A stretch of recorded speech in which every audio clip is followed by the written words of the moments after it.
scenario and cause this alternating up-down type of scenarios that we see on the charts all the time. Going back, October the 5th, we had a predicted high on October the 5th in oil at 78.34. In oil, I'm using $2 as the average daily range, and again, that's an approximation, and as you know, sometimes oil goes somewhat more than that, and other times it's less, and so we're just kind of using that as a ballpark figure, kind of a round number. But $2 higher than 78.34, our predicted high, and that means you would have been a buyer at 80.34, and so you're in the market, right approximately in this area right in here, where you're in the market and ready to ride the market on higher if it materializes. You want to keep a stop in there as before, $1 below your entry point, half of your daily range, in case the market turns around. You could be wrong. Never get so confident that you need to be confident that you're making a good trade, but you also can't be so overconfident that it's going to be the one and only trade that you'll ever have to make to get rich. Doesn't work that way. Now, as the market moves up, you again are using the market's money, and it's easier to have a little bit more latitude on your stops as to where you might get out. And if you look here, we made a nice long run. When you get up to this point right here, where we run into this pressure from the psychological $100 level and so forth, you have a run of approximately, just on the average, around $100 or around 20 points, or it's $1,000 per point, $20,000 gain in the trade. So a lot of times, sometimes it's wiser to take the profit and be very careful, tighten up stops, do whatever you have to do to make sure that you don't let that profit evaporate once you do have it.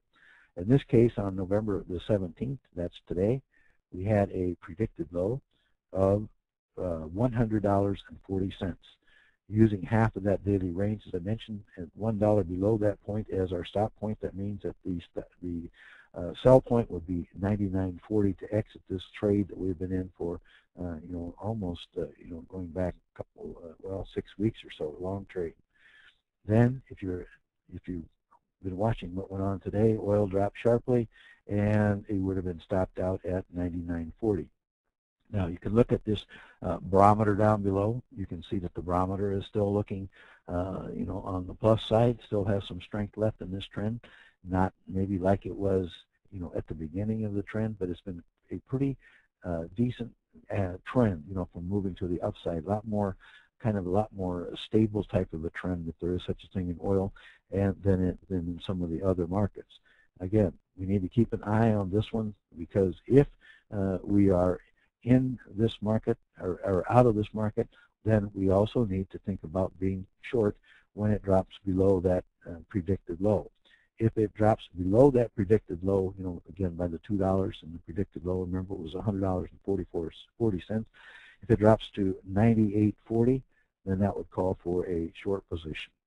It's not a stop and reverse type situation. You have two different prices that you're getting out at, and then you're going short if the market does drop on further.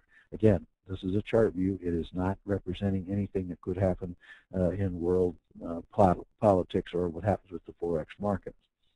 And of course, if you are one of those people that, in my case, I can look at the charts, I can talk about the charts, but hard for me to trade this market in this situation, because I am one of those people who has their account, at least one of my accounts, I have several accounts, but I have one of the accounts locked up in the MF Global debacle. So, you can look, but you can't trade, kind of as a situation that you're in with your, if you have a global situation like I do. Now, let's go back to our presentation here, talk a little bit about kind of how to sum up, how to get an edge on the crowd. And we don't necessarily, again, we don't want to be mean people. We're not trying to beat anybody up, but we do want to get into a position early. We don't want to step on them. We don't want to put them down. It's not a dog-eat-dog type of world, but if we want to succeed in trading, we have to be early movers.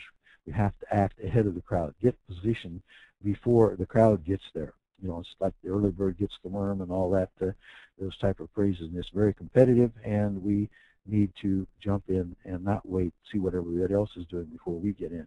So we want to be out in front. We want to be a leader in this race. We want to be a little smarter. We have to be up on current events. We need to be aware of the environment, the overall big picture types of things. Kind of, we know we can't know the fundamentals before anybody else, or how, they might be reflected in prices, but you kind of have to have some kind of a vision, some kind of a feel for what lies ahead based upon news events or based upon things that are developing.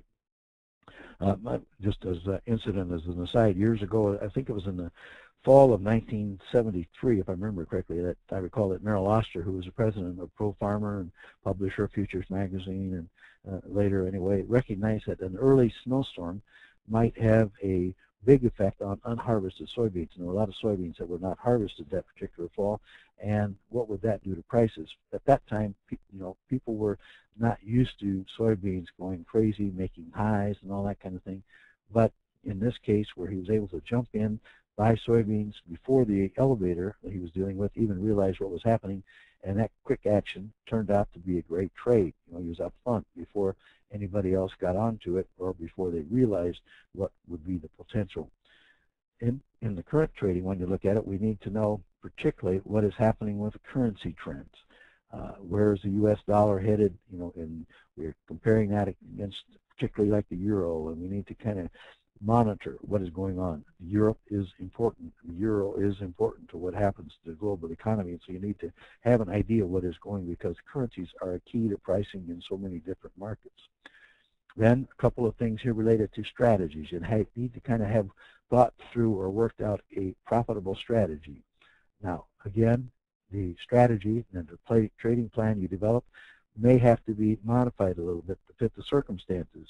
You need kind of a basic strategy.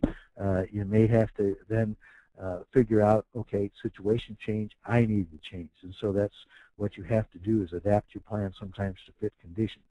But you do have to have a plan when you do get into the trade. Then, of course, all you have to do is wait for the chart or the indicators to come along with some kind of an alert and, tell you, okay, this is the time. It's time to act.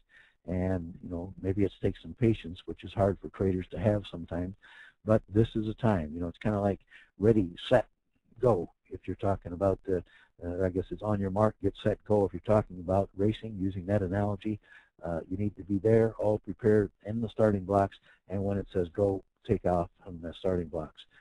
You have to act, because if you're unprepared, you won't act, and then you'll have to kind of, come too late, and then you will not have the likely odds of success if you are prepared early. And of course, you don't want to get out there too, quickly. You got to be careful. You don't want to have a situation where you take too much risk. If your indicators suggest you have a storm coming and you need to take protection, well, don't, try to be brave and outfox the market because you know better, or try to outrun any kind of a price rate or anything like that. But don't hold that losing position until it becomes a disaster in your account. Now, if